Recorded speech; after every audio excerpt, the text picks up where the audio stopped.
मुंबई उच्च न्यायालयाने भूसंपादन विरोधात न्यायालयात याचिका दाखल करण्यास झालेल्या 40 वर्षाचा विलंब ऐतिहासिक निकालात माफ केला आहे। Maharashtra state electricity distribution company limited ने एप्रिल 1984 मध्ये ताब्यात घेतलेल्या याचिकाकर्त्यांच्या जमिनीच्या संपादनासाठी भरपाई मागण्यासाठी काही याचिकाकर्त्याने न्यायालयात जाण्यास सुमारे 40 वर्षाचा विलंब केला होता।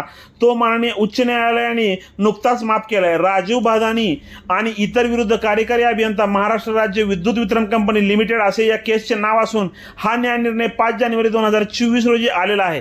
शासनाने याचिकाकर्त्यांनी जमीन भूसंपादन करून घेतल्या परंतु त्यांना नुकसान भरपाईची रक्कम दिली नाही। तर मुंबई उच्च न्यायालयाने याचिका दाखल करण्यात आलेला 40 वर्षाचा विलंब माफ करून ठाणे जिल्हाधिकाऱ्यांना 2013च्या भूसंपादन कायद्याच्या तरतुदीनुसार याचिकाकर्त्यांना देय भरपाईची गणना करण्याची आणि 3 महिन्याच्या आत नुकसान भरपाई देण्याचे आदेश केलेले आहेत। ज्यांच्या मिळकतीत भूसंपादन झालेले आहेत व ज्यांना शासनाने नुकसान भरपाई दिलेली नाही त्याला उशीर झालेला आहे त्या सर्वांना या निर्णयामुळे मोठा दिलासा मिळणार आहे।